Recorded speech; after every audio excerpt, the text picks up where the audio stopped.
Between March 19, 1847 and September 14, 1853, 14 altar boys vanished without a trace from St. Joseph's Catholic Church in rural Westmoreland County, Pennsylvania.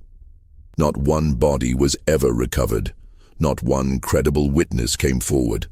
The church records from those 6 years were destroyed in a fire that mysteriously left every other document in the rectory untouched. What makes this case truly chilling isn't just the number of missing children, but the pattern that emerges when you examine the dates, the circumstances, and the systematic way evidence was eliminated. 3 weeks ago, renovation work at the old Sacred Heart Municipal Building uncovered a lead-lined box buried beneath the foundation.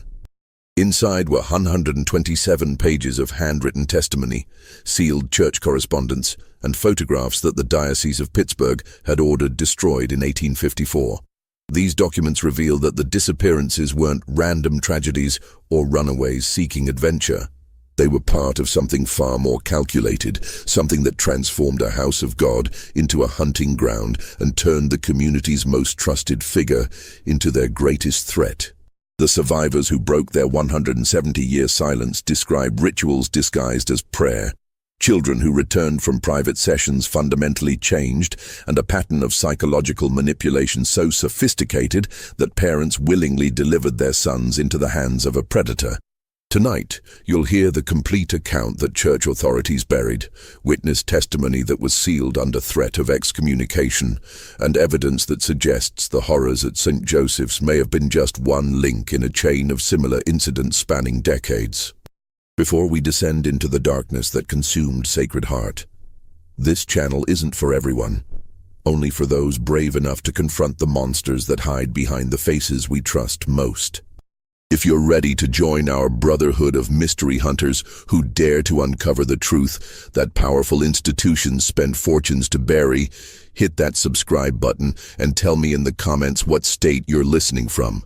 Few channels have the courage to reveal the stories we're about to explore, and this one will test even the strongest nerves. What happened at St. Joseph's begins with the arrival of a man whose charm was matched only by his hunger, and whose faith was as deep as the graves he would eventually fill. The hills of western Pennsylvania in 1845 were a patchwork of hope and desperation, where Irish immigrants fleeing the potato famine built new lives from the rocky soil and their unshakable faith. Sacred Heart wasn't even a proper town, just a collection of wooden houses clustered around St. Joseph's Catholic Church like children seeking shelter from a storm. The church itself stood on a slight rise overlooking Mill Creek, its grey fieldstone walls and simple bell tower visible for miles across the rolling countryside. The community of 312 souls had scraped together every penny to build their sanctuary, hauling stones from nearby quarries and cutting timber from the surrounding forests. They weren't wealthy. Most men worked the dangerous coal mines that honeyed the hillsides, while others found employment in the steel mills of Pittsburgh, a grueling 2-day journey on horseback. But they were devout, carrying their Catholic faith like armor against the Protestant hostility they faced in their new homeland. When Father Cornelius O'Malley arrived on a rain-soaked Tuesday in October 1845, he seemed like an answer to their prayers. At 38, he possessed the kind of commanding presence that made strong men lower their eyes and mothers instinctively trust him with their children. Standing 6 feet tall with prematurely silver hair and piercing blue eyes, O'Malley spoke with the educated accent of Dublin's seminary, but understood the struggles of working-class immigrants. He had served parishes in Boston and Baltimore, he told them, and carried letters of recommendation from bishops whose names commanded respect throughout Catholic America. The previous priest, elderly Father McKenna, had died suddenly the month before, found collapsed in his garden with no apparent cause, his face peaceful as if he'd simply chosen to step from life into eternity. The parish had been without spiritual guidance for weeks, their requests for a replacement seemingly lost in the bureaucratic maze of the Philadelphia diocese. O'Malley's arrival felt providential, especially when he produced documents bearing the seal of Bishop Francis Kenrick himself, authorizing his assignment to St. Joseph's. Within weeks, O'Malley had transformed the spiritual life of Sacred Heart.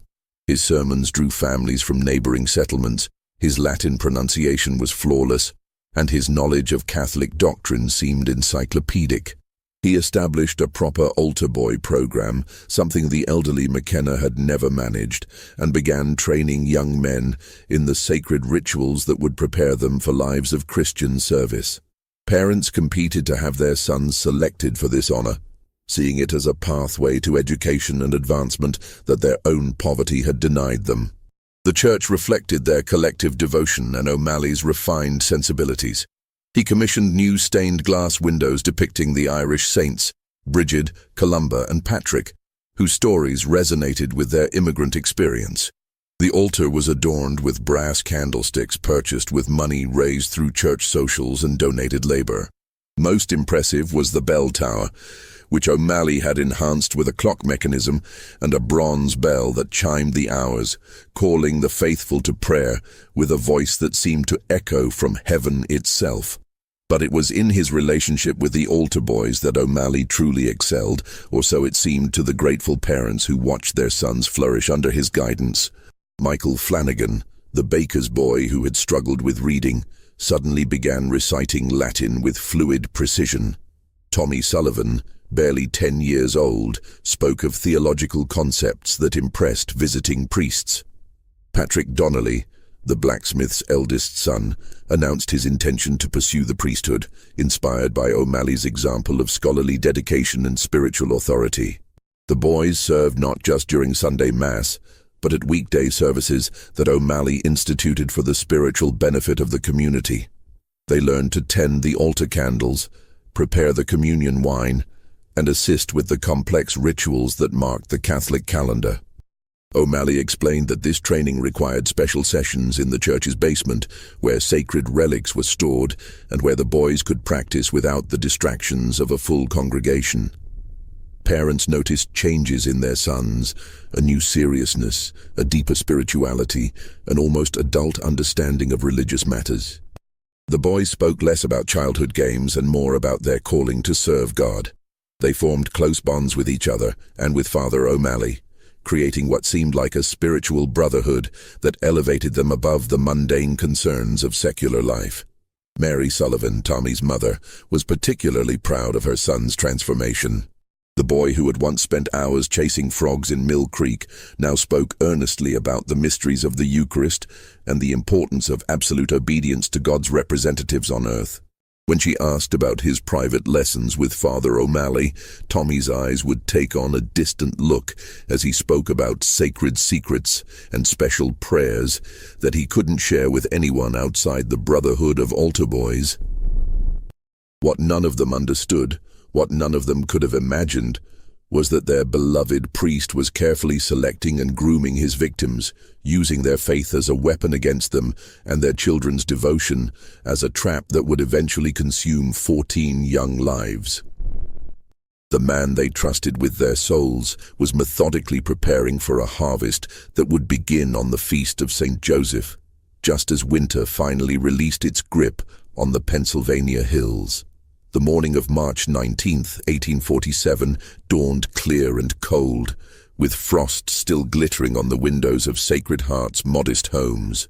The Feast of St. Joseph was one of the most important celebrations in the Catholic calendar, and St. Joseph's Church prepared for a day of special masses, communal meals, and the kind of joyful fellowship that strengthened the bonds of their immigrant community. The bell tower chimed the dawn call to prayer as it had every morning for the past year and a half. But this would be the last time its bronze voice would sound without carrying an undertone of tragedy. Michael Flanagan, at 12 years old, was the most experienced of Father O'Malley's altar boys and had been chosen for the honor of assisting with the special dawn mass that would begin the feast day celebrations. His mother, Bridget, had pressed his white surplice until it gleamed like fresh snow, and watched from the kitchen window as he walked the familiar path to the church. His prayer book clutched against his chest, and his breath forming small clouds in the frigid air. She expected him home within 2 hours for the breakfast of soda bread and bacon that she prepared every feast day morning. When those 2 hours stretched to 3, then 4, Bridget felt the first stirrings of unease. Michael was punctual to a fault, a boy who had never been late for a meal or missed his chores without explanation. She walked to the church, expecting to find him helping Father O'Malley with preparations for the noon mass, but found the building empty except for Mrs. Catherine Morrison, who was arranging flowers on the altar. Father O'Malley left hours ago, Catherine explained, adjusting a spray of early spring daffodils. Right after the dawn service ended. He said he had business in Pittsburgh and wouldn't return until evening. I assumed Michael went home with you. The search began immediately and involved every family in Sacred Heart. Men who should have been celebrating the feast day instead combed the surrounding forests, calling Michael's name until their voices echoed off the limestone cliffs that bordered Mill Creek.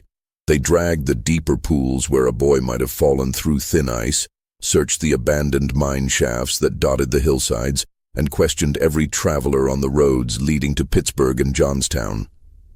Father O'Malley returned as the sun was setting, his horse lathered with sweat and his face grave with concern. He had indeed traveled to Pittsburgh, he explained, to meet with Bishop Kenrick about expanding the altar boy program to include boys from neighboring parishes. The bishop had been so impressed with the spiritual development of Sacred Heart's young men that he wanted to use their program as a model for rural churches throughout western Pennsylvania. When told of Michael's disappearance, O'Malley's reaction seemed entirely appropriate for a priest who had lost one of his most devoted altar boys. He immediately organized additional search parties, led prayers for Michael's safe return, and spent hours counseling the boy's distraught parents. But when the searches continued for 3 days without finding any trace of the missing child, O'Malley called the community together for a meeting that would establish the pattern for everything that followed.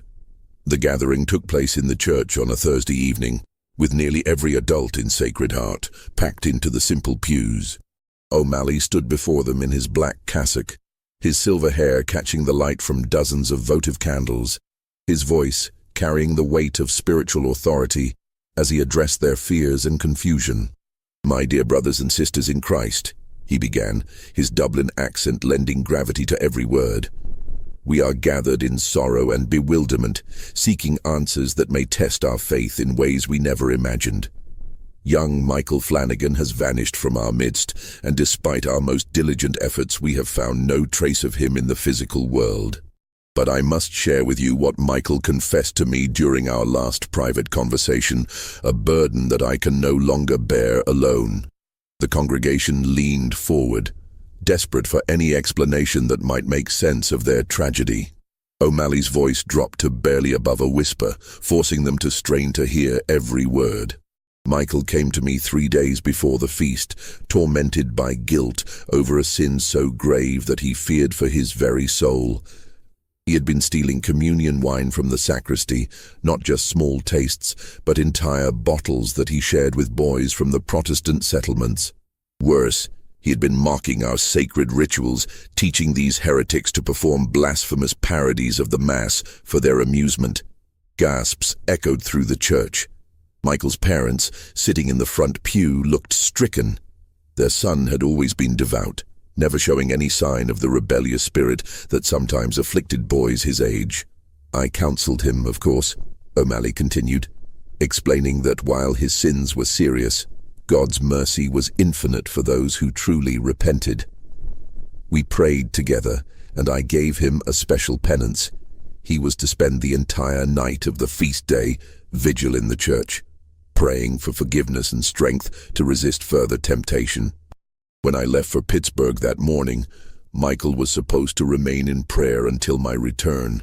The priest's voice broke slightly, as if overcome by emotion. "I believe that in his shame and fear, young Michael chose to flee rather than face the community he felt he had betrayed. He may have sought out those Protestant boys who led him astray, or perhaps he has run off to the cities where anonymity might provide escape from his guilt. We must pray that he finds his way back to us and to God's grace." It was a masterful performance, creating a narrative that explained Michael's disappearance while simultaneously discouraging too much investigation. Who would want to pursue a boy who had committed such sacrilege? What parent would want their own child associated with such blasphemy? The community accepted O'Malley's explanation because the alternative, that their priest might be lying, that something sinister had occurred in their own church, was simply unthinkable. But Margaret O'Brien, who cleaned the church twice weekly and knew every stone of its construction, had noticed details that gnawed at her consciousness like hungry rats. When she arrived to prepare for the feast day mass, she found Michael's prayer book abandoned on the sacristy floor, its leather cover stained with something dark that didn't look like spilled wine. The altar candles had burned down to stubs, their wax pooled in patterns that suggested they had been moved and rearranged multiple times during the night. Most disturbing of all, the door to the church basement, which Father McKenna had always kept locked, claiming the space was too dangerous for regular use, stood slightly ajar. Margaret had descended those stone steps only once before, years ago when Father McKenna needed help retrieving Christmas decorations stored in the basement. She remembered a simple stone chamber with rough walls and a dirt floor, used for storage and nothing more. But the smell that drifted up from the basement that morning was different. Incense mixed with something organic and decay-sweet that made her stomach clench with nausea. When she mentioned these observations to Father O'Malley, his reaction was swift and severe. His blue eyes turned cold as winter ice, and his voice carried an authority that seemed to press down on her like a physical weight. "Margaret," he said, his tone gentle but unmistakably threatening, "I understand that grief and confusion can lead good people to imagine things that aren't there. The human mind, when faced with tragedy, often creates explanations to fill the void left by uncertainty. But spreading unfounded speculation about sacred spaces and holy rituals is not just unwise, it's sinful. The church basement contains relics and religious artifacts that require special handling. If you detected unusual odors, they likely came from the incense used to bless these sacred objects." He stepped closer, and Margaret found herself backing against the pew, intimidated by his towering presence and the certainty in his voice. "I would hate to see you carry the spiritual burden of bearing false witness against your priest and your church. Perhaps it would be best if you focused on your cleaning duties and left theological matters to those of us trained to understand them. Gossip is the devil's tool, Margaret, and I would not want to see you become his unwitting servant." The rebuke stung worse than a physical slap, and Margaret learned to keep her concerns locked away like dangerous secrets. But she continued to clean the church, and she continued to notice things that didn't align with Father O'Malley's explanations. She began keeping a journal, writing down observations that seemed insignificant individually, but formed a disturbing pattern when viewed together. The search for Michael Flanagan officially ended after 1 week, though his parents continued to hope for his return for months afterward. Father O'Malley established a memorial fund in the boy's name, using donations to purchase new religious texts for the Altar Boy program and expand the training facilities in the church basement. Life in Sacred Heart slowly returned to its normal rhythm of work and worship. But beneath the surface, seeds of doubt had been planted that would eventually grow into a harvest of terror. What none of them realized was that Michael Flanagan had never left St. Joseph's Church. His body lay in a specially prepared chamber beneath the basement floor, along with evidence of rituals that would have shattered their faith and sanity if they had discovered them. And Father O'Malley was already selecting his next victim from among the remaining altar boys whose parents would deliver them willingly into his hands, trusting in his wisdom and never imagining that their most sacred beliefs were being used as weapons against their own children. The months following Michael Flanagan's disappearance brought subtle but persistent changes to St. Joseph's Church that the congregation attributed to their shared grief and Father O'Malley's determination to prevent similar tragedies. The priest's sermons grew darker and more complex, dwelling on themes of hidden sin, divine punishment, and the absolute necessity of obedience to God's appointed representatives on earth. He spoke often of the spiritual warfare being waged for the souls of their children, of unseen enemies who would use any weakness or doubt to corrupt the innocent. "The devil is cunning," O'Malley would intone from the pulpit, his voice carrying to every corner of the stone church, and he particularly targets those who serve at God's altar. Our altar boys face temptations that ordinary children cannot imagine, spiritual attacks designed to turn their devotion into rebellion, their purity into corruption. This is why they require special protection, special training, and special prayers that can only be performed in sacred spaces blessed for such purposes. The altar boy program continued, but with new protocols that O'Malley explained as necessary precautions learned from Michael's tragic fall from grace. Boys would now serve individual sessions with the priest rather than training in groups, allowing for more personalized spiritual instruction. These sessions often took place in the church basement, which O'Malley had been gradually renovating and sanctifying for advanced religious education. Parents noticed changes in their sons who participated in the program, but these changes seemed entirely positive.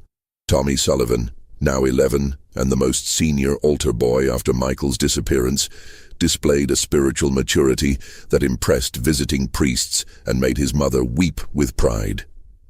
He spoke knowledgeably about theological concepts that most adults struggled to understand, quoted Latin scripture with perfect pronunciation, and demonstrated a level of devotion that seemed almost mystical. But Kathleen Murphy, whose 13-year-old son Danny had recently joined the altar boys, began to observe details that troubled her maternal instincts. Danny had always been a cheerful, talkative child who shared every detail of his day at the dinner table. After beginning his private sessions with Father O'Malley, however, he became increasingly quiet and withdrawn, answering questions about his training with vague responses about sacred mysteries and special prayers that he couldn't discuss with anyone outside the altar boy brotherhood. More disturbing were the physical changes she noticed. Danny began losing weight despite eating normally. Dark circles appeared under his eyes as if he wasn't sleeping well, and his hands developed a subtle tremor that became more pronounced whenever Father O'Malley's name was mentioned. When she asked about these symptoms, Danny would insist he felt fine, but his voice carried a hollow quality that reminded her of sleepwalkers she had seen in her childhood in County Cork. The boy also began displaying knowledge and behaviors that seemed inappropriate for his age and upbringing. He knew details about Catholic history that weren't taught in their simple parish school, spoke casually about religious practices from other cultures, and sometimes used Latin phrases that Father O'Malley claimed were advanced prayers taught only to the most spiritually mature altar boys. When Kathleen asked where he had learned such things, Danny would simply say that Father O'Malley was teaching them about the true church that existed before modern corruptions watered down the faith. Most unsettling of all were the nightmares that began afflicting Danny within weeks of his first private session. He would wake screaming about the dark place under the church and the man in shadows who wasn't really Father O'Malley. When pressed for details, Danny could only describe fragments. Stone chambers lit by candles that burned with different colored flames, voices chanting in languages that hurt to hear, and rituals that left him feeling empty inside, like something important had been taken away. Kathleen's concerns deepened when she noticed that other altar boy families were experiencing similar changes in their sons. Young Timothy Walsh had developed a stutter that appeared only when discussing his church duties. Brian O'Connor, previously an energetic boy who loved outdoor games, now spent hours sitting motionless in their family's small garden, staring at nothing with the vacant expression of someone far older than his 12 years. Most disturbing was Patrick Donnelly, the blacksmith's son, who had once spoken enthusiastically about following Father O'Malley into the priesthood, but now flinched whenever the priest's name was mentioned. When Kathleen attempted to discuss these observations with other mothers, she encountered resistance that puzzled and frustrated her. These were women who had shared every detail of their children's lives since birth, but suddenly they seemed reluctant to acknowledge any problems with the altar boy program. Some claimed their sons were simply maturing spiritually and shouldn't be questioned about sacred matters. Others suggested that Kathleen was being overprotective and should trust Father O'Malley's judgment about what was best for the boys. Behind this reluctance lay a complex web of shame, denial, and social pressure that Father O'Malley had carefully cultivated. He had explained to parents that their sons were being trained in advanced spiritual disciplines that required absolute secrecy to maintain their sacred power. Any discussion of these training methods with outsiders would not only invalidate the boys' spiritual progress, but could expose them to demonic influence. Parents who truly loved their children, he suggested, would respect these boundaries and trust in the wisdom of the church. Moreover, O'Malley had skillfully positioned criticism of the altar boy program as criticism of the Catholic faith itself. In a community where religious identity was their primary defense against Protestant hostility and economic marginalization, questioning the priest's methods felt dangerously close to apostasy. Parents who harbored doubts found themselves caught between their protective instincts and their need to belong to the only institution that offered them dignity and community in their new homeland. The second disappearance occurred exactly 1 year after Michael's vanishing, on the feast of St. Joseph, 1848. Tommy Sullivan failed to return from what Father O'Malley described as a special overnight vigil for the souls of the departed, a ceremony that the priest claimed was practiced in the most ancient Christian communities and required the participation of only the most spiritually advanced altar boys. This time, O'Malley's explanation was more elaborate and harder to verify. Tommy, he announced with great ceremony during Sunday Mass, had been selected for an extraordinary honor. Bishop Kenrick himself had requested the boy for a special mission to the Western Territories, where his spiritual gifts were desperately needed to establish new parishes among the growing Catholic communities in Ohio and Indiana. The boy had been sworn to secrecy about his destination to protect him from those who might oppose Catholic expansion into Protestant-dominated regions. The priest produced official-looking documents bearing elaborate seals and signatures, written in the formal language that impressed Sacred Heart's largely illiterate population. He read aloud excerpts praising Tommy's exceptional spiritual development and natural gifts for advanced religious instruction. The boy's parents, Mary and Patrick Sullivan, were told they should feel honored that their son had been chosen for such important work, even though it meant they might not see him again for years. But Margaret O'Brien, still cleaning the church despite her growing unease, had noticed the same disturbing signs that preceded Michael's disappearance. The basement door had been left ajar on the morning Tommy vanished, and the smell of incense mixed with something organic and corrupt had been stronger than ever. She had also observed Father O'Malley's behavior during the weeks leading up to the feast day, noting how he had paid special attention to Tommy during services, keeping the boy after other altar boys were dismissed, and speaking to him in whispers that seemed to entrance the child. More troubling was her discovery, while cleaning the sacristy the day after Tommy's supposed departure, of the boy's most prized possession, a small wooden cross that his grandfather had carved in Ireland and given to him before dying of fever during their Atlantic crossing. Tommy had worn that cross every day since arriving in America, claiming it protected him from harm and connected him to his Irish heritage. Margaret couldn't imagine the boy willingly leaving it behind, regardless of what honor awaited him in the Western Territories. When she mentioned this discovery to Father O'Malley, his reaction was swift and more threatening than before. He explained that Tommy had deliberately left the cross as a spiritual anchor that would help him maintain his connection to Sacred Heart while serving in distant lands. Any suggestion that the boy hadn't departed willingly was not just wrong, but dangerous. It could undermine the important work being done by the church and expose the community to persecution by Protestant authorities who opposed Catholic expansion. "Margaret," he said, his voice carrying an undertone of menace that made her skin crawl, "I'm beginning to wonder if your continued questions about matters beyond your understanding represent a spiritual problem that requires attention.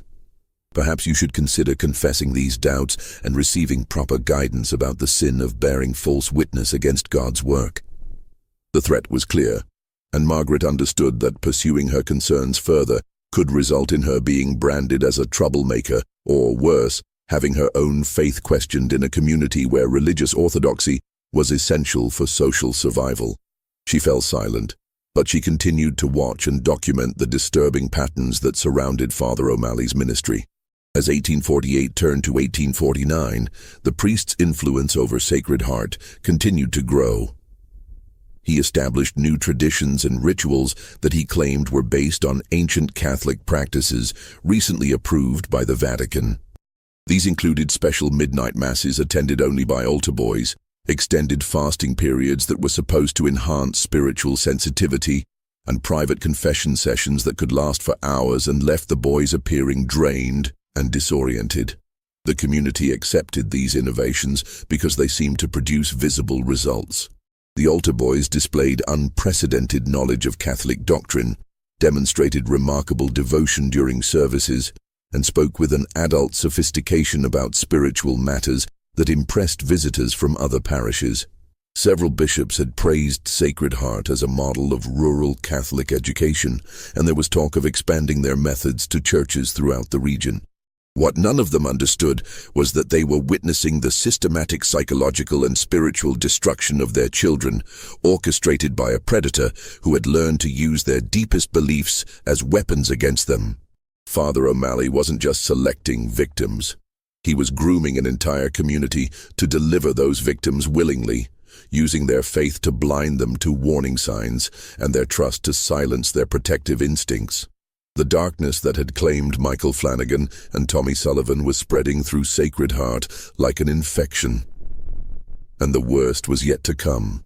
By the winter of 1850, 5 altar boys had vanished from St. Joseph's Church, and even the most faithful parishioners could no longer ignore the pattern that was emerging like a stain spreading through clean cloth. Father O'Malley's explanations had become increasingly elaborate. Boys sent to prestigious seminaries in distant cities, special missions to convert Protestant communities, even claims that the missing children had been blessed with mystical visions calling them to hermetic lives of prayer and solitude, in monastery retreats that maintained strict rules about contact with the outside world. Each disappearance followed the same disturbing sequence: weeks of intensive private sessions with the priest, visible changes in the boy's behavior and physical condition, and finally, a special ceremony or vigil from which the child never returned. The explanations always involved some great honor or divine calling that required absolute secrecy and immediate departure.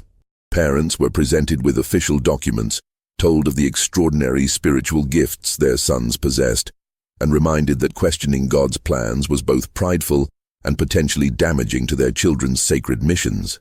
But cracks were beginning to show in Father O'Malley's carefully constructed narrative, visible to those brave enough to look beyond the comfortable lies that allowed the community to function. Sean O'Connor, whose 13-year-old son, Liam, had disappeared the previous autumn during what the priest called advanced mystical training, had begun drinking heavily at Murphy's Tavern in nearby Millfield. The normally reserved coal miner would sit alone at the bar, nursing whiskey and muttering fragmentary statements that chilled anyone who overheard them. "The sounds at midnight," O'Connor would whisper, his eyes unfocused and his hands shaking. "Not prayers. Something else. Latin, but wrong somehow. Words that make your teeth ache when you hear them." He spoke of walking past the church late at night and seeing lights moving in the basement windows, shadows that didn't match the number of people who should have been inside. Children's voices, but singing songs no Christian child should know. Songs that sound like they're coming from underground, from deeper than any basement should go. Mary Gallagher, who lived closest to the church and suffered from insomnia that kept her awake during the small hours, had made similar observations. She claimed to have seen figures in white robes moving through the cemetery on moonless nights, carrying bundles toward the old mausoleum that housed the remains of Sacred Heart's founding families. The figures moved wrong, she insisted, with jerky motions like marionettes controlled by invisible strings. And they seemed to glide rather than walk across the uneven ground. Most disturbing of all was her account of the sounds that sometimes drifted from the church during these midnight processions. Children crying, she told her sister in hushed tones, but not like hurt children, like lost children, calling for their mothers from some place far away. And underneath it all, That voice. Father O'Malley's voice, but deeper than it should be, speaking words that made me close my shutters and pray until dawn.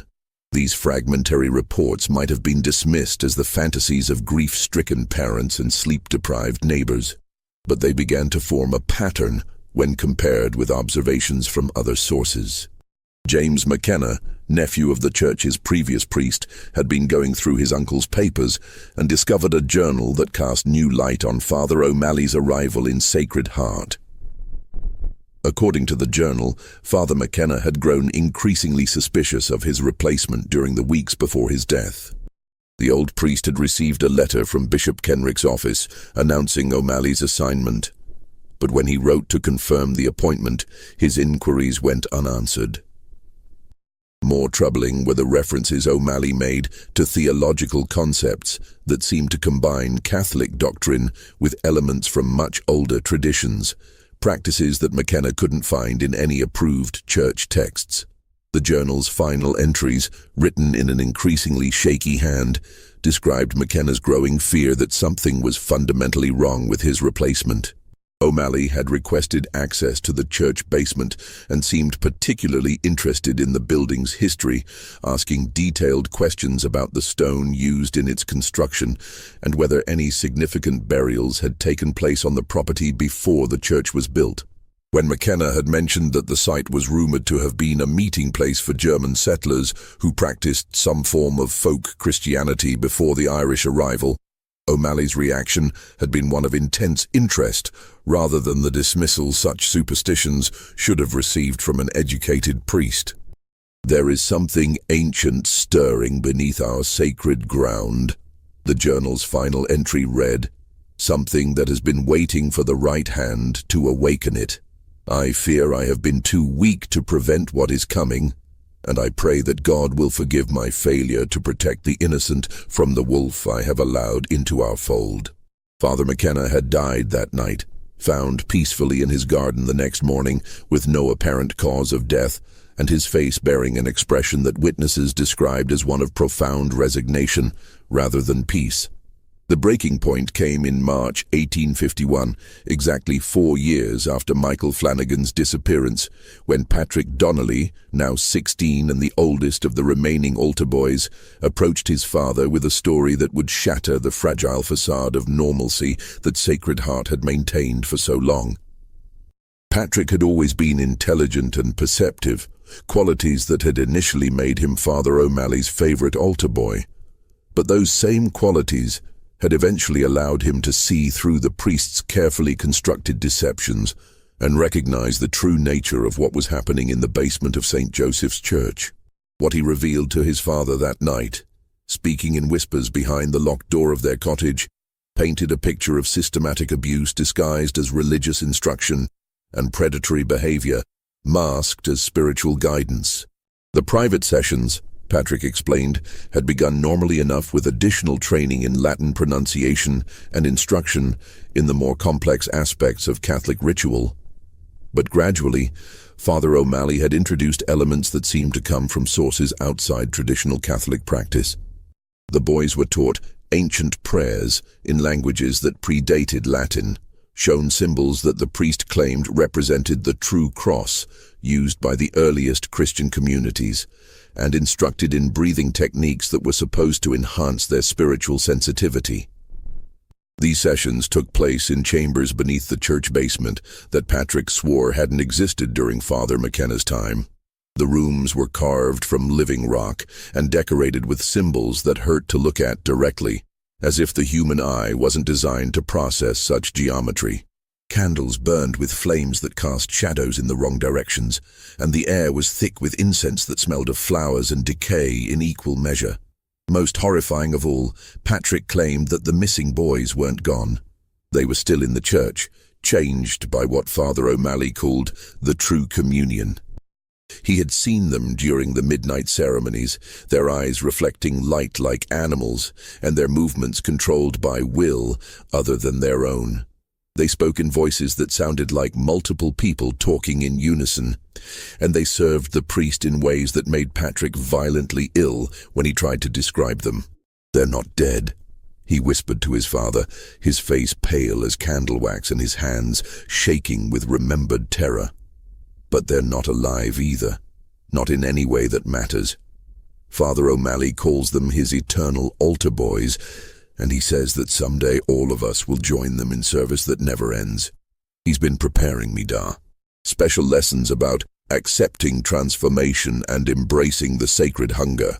He says I'm almost ready. James Donnelly, a man whose faith had sustained him through the horrors of the potato famine and the challenges of building a new life in America, found himself facing a choice that would haunt him for the rest of his days.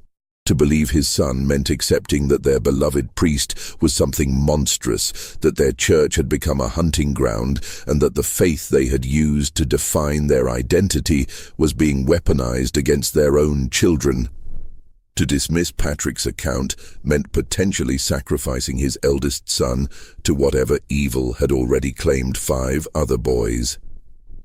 The decision he made would divide the community of Sacred Heart and set in motion events that would expose the truth about Father Cornelius O'Malley and reveal that the horrors hidden beneath St. Joseph's Church were far worse than even Patrick's nightmares had suggested.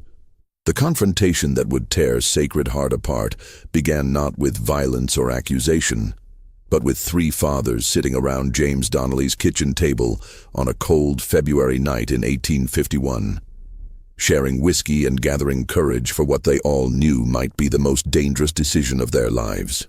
Sean O'Connor sat hunched over his glass, his coal-stained hands trembling slightly as he spoke about the sounds that haunted his nights. Michael Walsh, whose boy Timothy had developed that persistent stutter after joining the altar boys, stared into the fire and shared observations that had been eating at his conscience for months. And James himself revealed his son Patrick's terrifying account of what really happened during those private sessions in the church basement. They were not reckless men or natural rebels. These were immigrants who had learned to keep their heads down and avoid confronting authority. Men who understood that challenging the wrong person could mean losing their jobs, their homes, and their place in the only community that would accept them.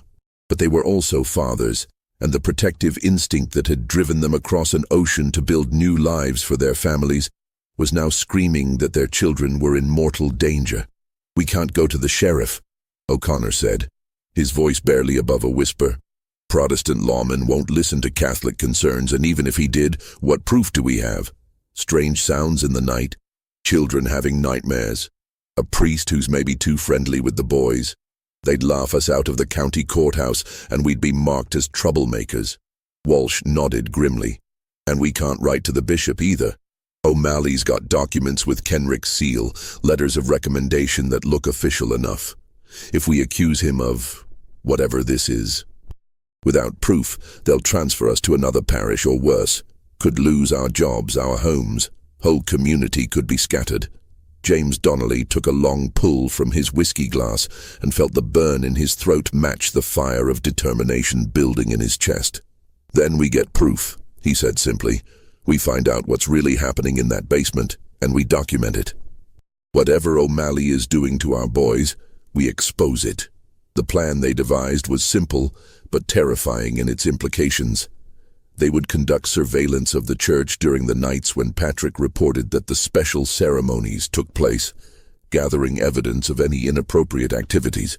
If they found proof of abuse or misconduct, they would present it to church authorities in Pittsburgh, along with testimony from their sons. If they found nothing, they would accept that their fears were unfounded and submit to whatever consequences their suspicions had earned them. But as they made their preparations over the following weeks, collecting oil lamps, checking the loading of Sean's old hunting rifle, and coordinating their schedules to ensure all 3 could participate, they began to uncover additional evidence that their worst fears might not be paranoid delusions after all. Timothy Walsh's medical condition, for instance, proved to be more serious than a simple childhood stutter. The family doctor, an elderly German immigrant named Klaus Brennan, who served the scattered Catholic communities throughout the region, had examined the boy and found symptoms that puzzled his considerable experience. Timothy's reflexes were abnormally slow, his pupils often dilated even in bright light. and his body temperature ran consistently lower than normal, conditions that Dr. Brennan associated with certain types of poisoning or prolonged exposure to toxic substances. More disturbing were the scars that the doctor discovered during his examination, small precise cuts on Timothy's arms and chest that formed patterns too regular to be accidental injuries. When questioned about these marks, the boy claimed they were sacred symbols that Father O'Malley had carved during blessing ceremonies to protect him from demonic influence. The cuts were healing cleanly and showed no signs of infection, suggesting they had been made with sterilized instruments by someone with medical knowledge. Patrick Donnelly's condition was even more alarming. His father had noticed that the boy often seemed to be listening to voices that no one else could hear, turning his head toward empty spaces and responding to questions that hadn't been asked. When pressed about this behavior, Patrick explained that Father O'Malley had taught him to hear the voices of the saints, who provided guidance for those spiritually advanced enough to receive their communications. But the voices weren't always benevolent, Patrick admitted during one of his more lucid moments. Sometimes they whispered about the hunger that lives beneath and the price that must be paid for true communion. They told him about the other altar boys, describing where they had gone and what they had become in service to something that the voices called the Ancient Shepherd, a being that predated Christ, but had learned to wear Christian symbols like a wolf wearing sheep's clothing. Just when we thought we had seen it all, the horror in Sacred Heart intensifies. If this story is giving you chills, share this video with a friend who loves dark mysteries, hit that like button to support our content, and don't forget to subscribe to never miss stories like this. Let's discover together what happens next in the nightmare that consumed St. Joseph's Church. The night of March 15th, 1851, 4 days before the anniversary of Michael Flanagan's disappearance, the three fathers positioned themselves in the woods surrounding St. Joseph's Church, armed with weapons, witnesses, and a terrible determination to learn the truth about what had been happening to their children. What they discovered in the hours that followed would challenge everything they thought they knew about good and evil, faith and corruption, and the lengths to which a predator would go to satisfy hungers that normal human beings couldn't even imagine. Sean O'Connor took position behind the mausoleum in the church cemetery, where he could observe the main entrance and any movement between the church and the surrounding buildings. Michael Walsh concealed himself near the bell tower, with a clear view of the basement windows that Patrick claimed were sometimes illuminated during the midnight ceremonies. James Donnelly, carrying his son's detailed description of the basement layout, planned to approach the church directly and attempt to observe whatever activities might be taking place in the chambers below. The first 3 hours passed in silence, with only the normal sounds of a rural night and the distant howling of wolves in the surrounding forest. The men began to wonder if their fears had been groundless, if they were chasing shadows created by grief and suspicion, rather than confronting a real threat to their children. But at approximately 2 o'clock in the morning, lights appeared in the basement windows of St. Joseph's Church, and the sounds that drifted across the cemetery made their blood run cold. It began as chanting, but not in any Latin that their years of Catholic worship had taught them to recognize. The words seemed to twist in the air, creating harmonics that made their teeth ache and their vision blur. Underneath the vocal sounds was a rhythmic beating, like a drum, but with an organic quality that suggested something other than animal hide was being struck. And threading through it all was a high, sweet sound that took them several minutes to identify as children's voices, singing in perfect unison words that no Christian child should know. Michael Walsh, positioned closest to the basement windows, reported later that the lights visible through the glass weren't the steady glow of oil lamps or candles, but flickering illumination that changed color as he watched. Sometimes the warm yellow of normal flame, sometimes the cold blue-white of winter lightning, and occasionally a deep red that reminded him of blood viewed through colored glass. But it was James Donnelly who witnessed the most disturbing events of that night.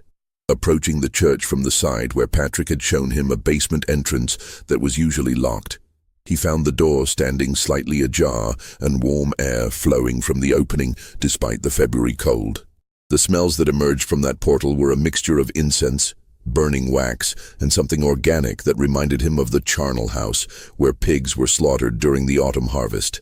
Gathering his courage, James descended the stone steps that led into the basement of St.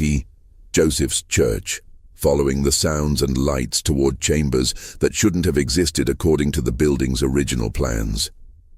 What he saw in the depths beneath their place of worship would haunt his nightmares for the rest of his life, and challenge every assumption he had ever made about the nature of evil and the vulnerability of innocence. The basement had been transformed into something that belonged more in the pagan temples of ancient Rome than in a 19th century Catholic church. The walls were covered with symbols carved deep into the stone, designs that seemed to shift and writhe in the flickering candlelight as if they were alive. Candles burned in arrangements that formed geometric patterns too complex for accidental placement, their flames casting shadows that moved independently of the objects that should have created them. At the center of the largest chamber stood an altar made from a single piece of black stone, its surface polished to mirror smoothness and stained with substances that James preferred not to identify.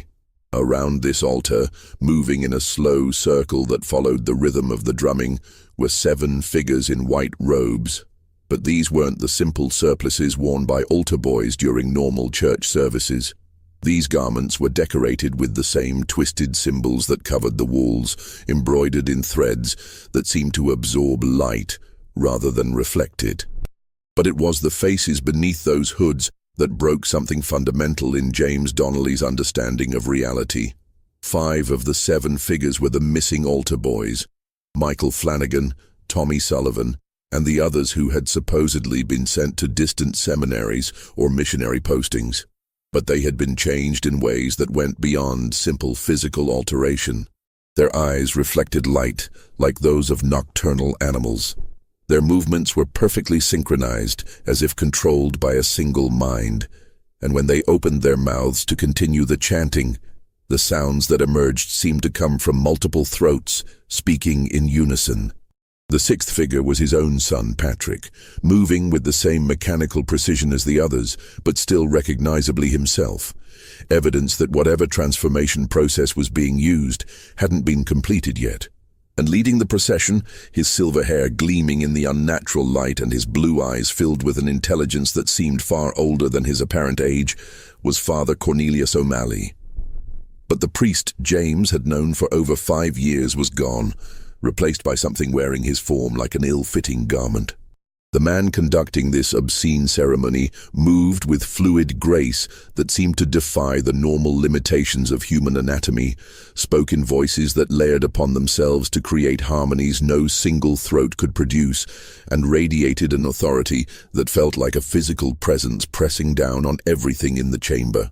As James watched in paralyzed horror, the ceremony reached some kind of crescendo.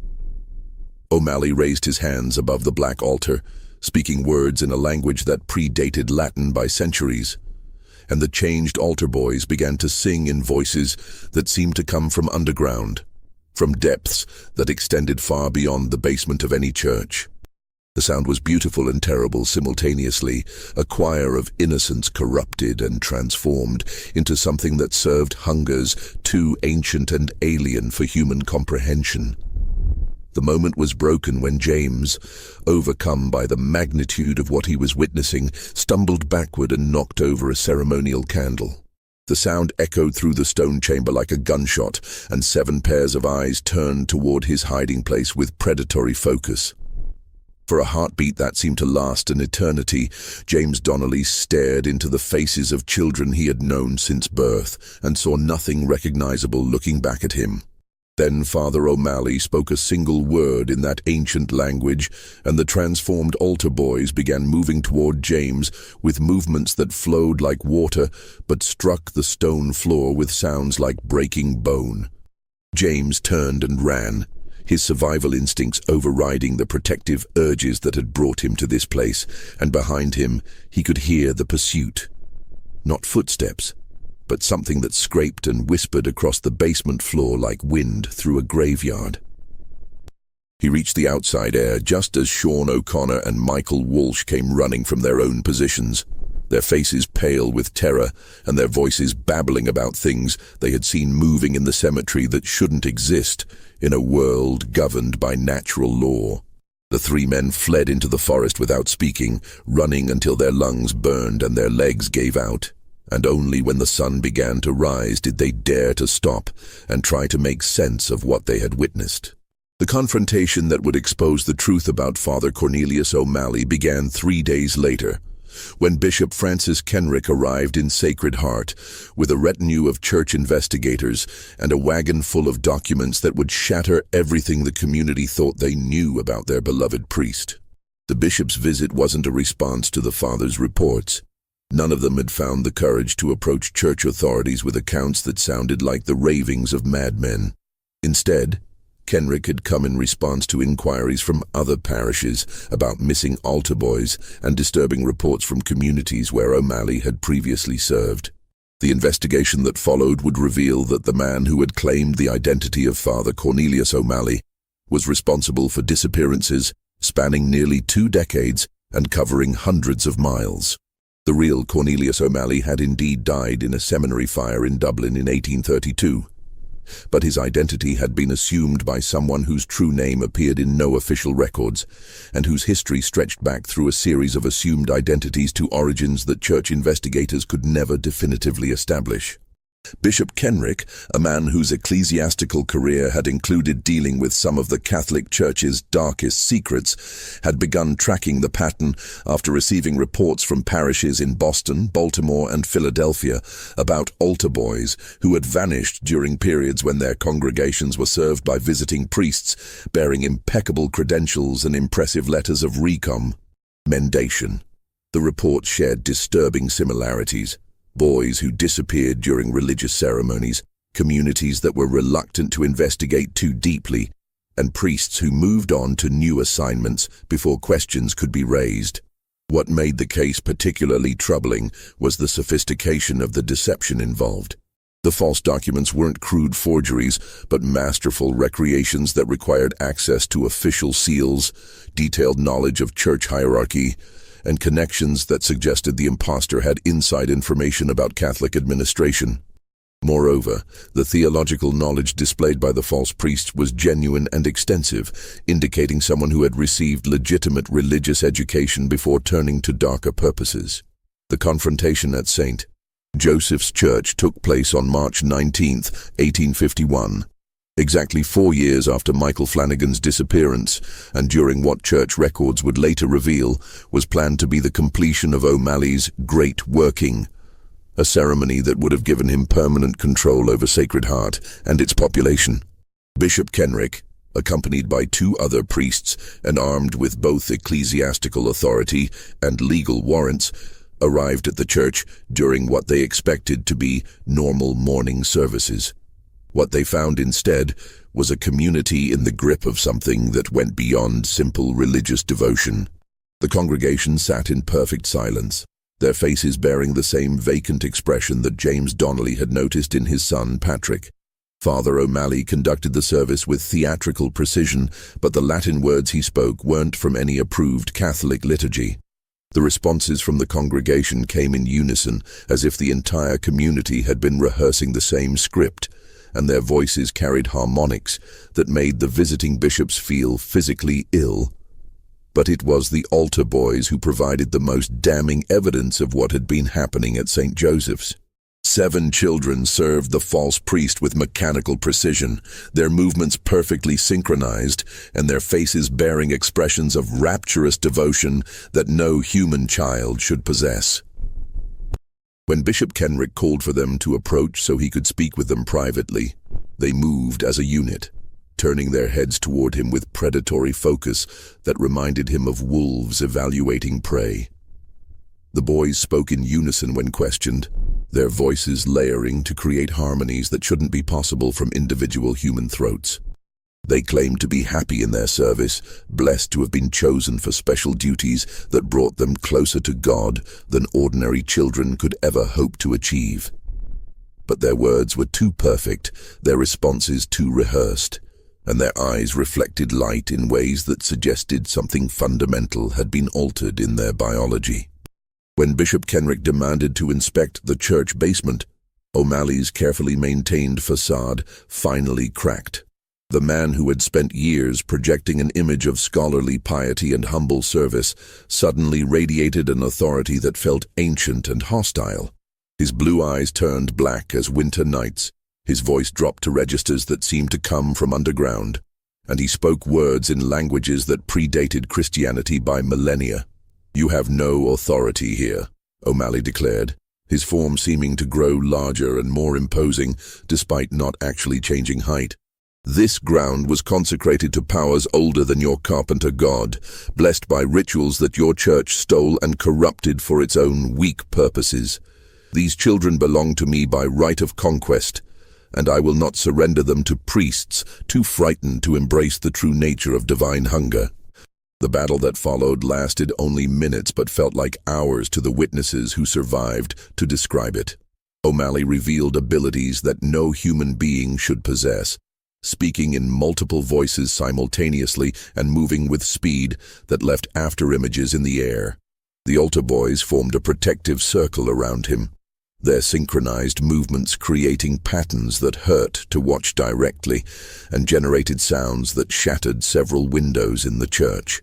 But Bishop Kenrick had come prepared for more than just a theological dispute. The documents he carried included not only evidence of O'Malley's false identity, but also detailed instructions for dealing with entities that had learned to wear human form while serving inhuman purposes. The ritual he performed wasn't an exorcism in the traditional sense, but something older and more specific. A binding that would force the creature to abandon its stolen identity and reveal its true nature. The result was horrifying beyond anything the witnesses had imagined possible. O'Malley's human appearance began to deteriorate like a mask melting in fire, revealing something underneath that belonged to no classification of life that natural science recognized. His skin became translucent, showing dark veins that pulsed with rhythm too fast for a human heart. His eyes multiplied, opening at his temples and the back of his neck, like windows into spaces that shouldn't exist.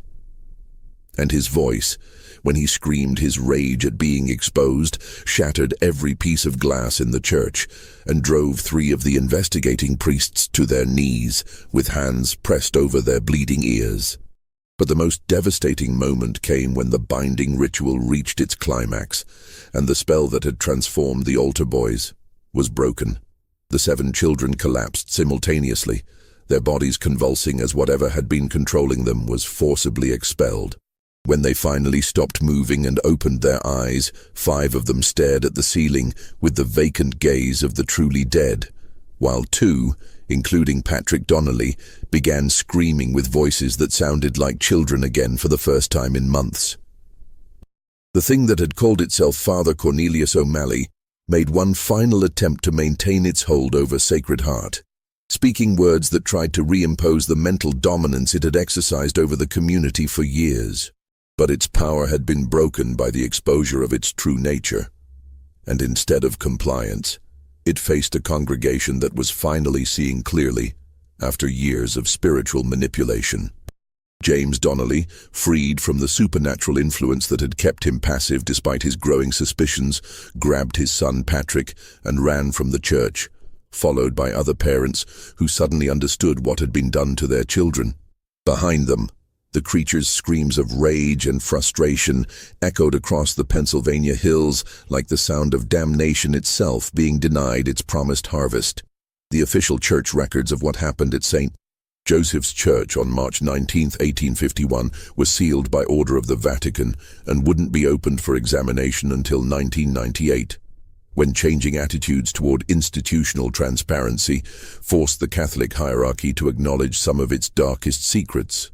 The documents revealed that the case of the false Father O'Malley was part of a pattern that church investigators had been tracking for decades. Entities of unknown origin that had learned to infiltrate religious communities by assuming the identities of legitimate clergy. Bishop Kenrick's final report, written in the careful language of ecclesiastical diplomacy, described the perpetrator as a malevolent intelligence of non-human origin that had developed sophisticated methods for exploiting the trust and faith of isolated Catholic communities. The report noted that the entity had demonstrated abilities that defied natural law, including apparent immortality, shape-shifting capabilities, and the power to exert psychological control over large groups of people for extended periods. But the most disturbing aspect of the case wasn't the supernatural elements. It was the systematic way the creature had used the Catholic Church's own structure and beliefs to facilitate its predation. By assuming clerical authority, it had gained access to children whose parents would never question a priest's intentions. By invoking religious obedience, it had silenced potential victims and their families. And by operating within an institution that valued faith over skepticism, it had created an environment where warning signs were interpreted as tests of devotion rather than calls for investigation. The 5 altar boys who died during the binding ritual were given Catholic burial in Sacred Heart Cemetery, but their families were told they had succumbed to a virulent fever that had swept through the region. The truth about their prolonged torment and the circumstances of their deaths was deemed too traumatic for public consumption and too damaging to the Church's reputation among immigrant communities who depended on religious institutions for social cohesion and spiritual comfort. Patrick Donnelly survived, but the boy who returned to his father's house bore little resemblance to the cheerful child who had once dreamed of becoming a priest. The months of psychological manipulation and supernatural influence had left him with permanent neurological damage that manifested as seizures, memory gaps, and episodes of catatonic withdrawal that could last for days. He never spoke about what had happened during his time as an altar boy, but he would wake screaming from nightmares that involved underground chambers and voices that called his name from empty spaces. Timothy Walsh, the other survivor, recovered more completely, but was left with a severe stutter that made normal conversation difficult and a persistent tremor in his hands that prevented him from pursuing his family's trade as a blacksmith. He eventually became a hermit, living alone in a cabin deep in the Pennsylvania forests and avoiding human contact except for monthly trips to town for supplies. Local residents reported that he could sometimes be heard talking to himself during these visits, carrying on conversations with people who weren't there and answering questions in voices that didn't sound like his own. The community of Sacred Heart never recovered from the trauma of discovering that their spiritual leader had been a predator in disguise. Families scattered to other settlements throughout western Pennsylvania, carrying their shame and silence to new churches where they learned to speak of their time at St. Joseph's as a period of spiritual confusion that was best forgotten. The church building itself was deconsecrated and sold to the county government, which converted it into a storage facility for road maintenance equipment and sealed the basement with concrete to prevent unauthorized access. But sealing the basement couldn't contain the psychological contamination that had spread through Sacred Heart during O'Malley's tenure. Several families reported continuing supernatural phenomena in their new homes. Children who spoke in languages they had never learned, household objects that moved without explanation, and voices that whispered from empty rooms during the darkest hours of the night. Dr. Klaus Brennan, the physician who had examined Timothy Walsh, documented cases of what he termed residual spiritual influence, affecting multiple members of the Sacred Heart diaspora, symptoms that persisted for years after their escape from the false priest's control. The creature that had assumed Father O'Malley's identity was never captured or definitively destroyed. Bishop Kenrick's binding ritual had forced it to abandon its human disguise and flee from Sacred Heart. But church investigators found evidence suggesting it had simply moved to a new location and begun the process of assuming another clerical identity. Reports from parishes throughout the Midwest described visiting priests whose credentials seemed impeccable, but whose methods raised subtle questions among observant parishioners. In 1867, 16 years after the Sacred Heart incident, a similar pattern of altar boy disappearances was reported from a German Catholic community in Wisconsin. The investigating priest found evidence of basement chambers that shouldn't have existed according to architectural records, ritual symbols carved into church walls, and testimony from survivors describing ceremonies that combined Christian liturgy with practices that belonged to much older traditions. But by the time church authorities arrived to investigate, the priest responsible had vanished, leaving behind only empty chambers and the traumatized remnants of another shattered community. The final chapter in the St. Joseph's case wasn't written until 1923, when the old church building was finally demolished to make way for a new county courthouse. Workers discovered that the basement extended far deeper than the original building plans indicated, with chambers carved from living rock that showed signs of recent occupation despite being sealed for over 70 years. The walls were covered with symbols that matched those described in Bishop Kenrick's report, but they appeared to have been carved recently rather than during the 1850s. Most disturbing of all was the discovery of personal items belonging to children who had gone missing from surrounding communities during the previous decade. Items arranged in ritual patterns around stone altars stained with substances that resisted chemical analysis. The workers also reported finding 14 sets of small bones buried beneath the basement floor, arranged in geometric patterns around a central chamber that showed evidence of repeated ceremonial use. The bones were given Christian burial in Sacred Heart's new cemetery, but the workers who handled them reported experiencing nightmares for months afterward. Dreams of children singing Latin hymns in voices that echoed from underground chambers and shadows that moved independently of the objects that cast them. Several of the construction crew quit their jobs rather than continue working on the courthouse project, claiming they could hear whispers coming from the excavation site during night shifts. Dr. Margaret Thornton, a forensic anthropologist who examined the remains at the request of local authorities, determined that the bones belonged to children aged between 8 and 16 who had died over a period spanning several decades. The most recent remains showed evidence of death occurring within the previous 5 years, suggesting that whatever had happened at St. Joseph's in the 1850s had continued long after the church was supposedly sealed and abandoned. Her report, filed with both civil authorities and the Catholic Diocese of Pittsburgh, included a recommendation that the entire courthouse site be consecrated by appropriate religious officials before construction continued.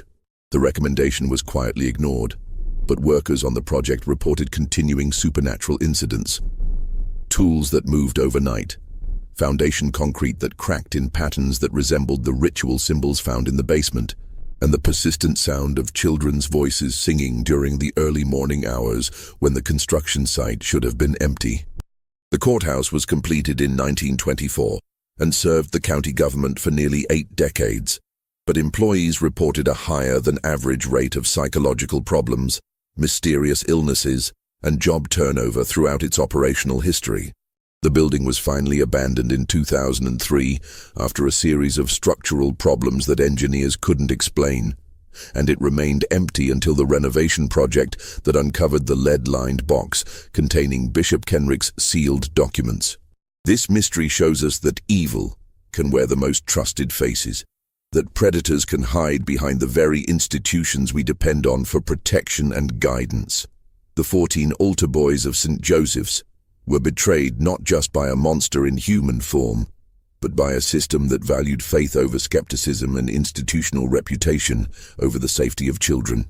Their story reminds us that true vigilance requires the courage to question authority when our protective instincts tell us something is wrong, even when that questioning challenges the foundations of our beliefs. What do you think of this story? Do you believe the entity that called itself Father O'Malley found new communities to prey upon? Or was it finally stopped by forces beyond human understanding?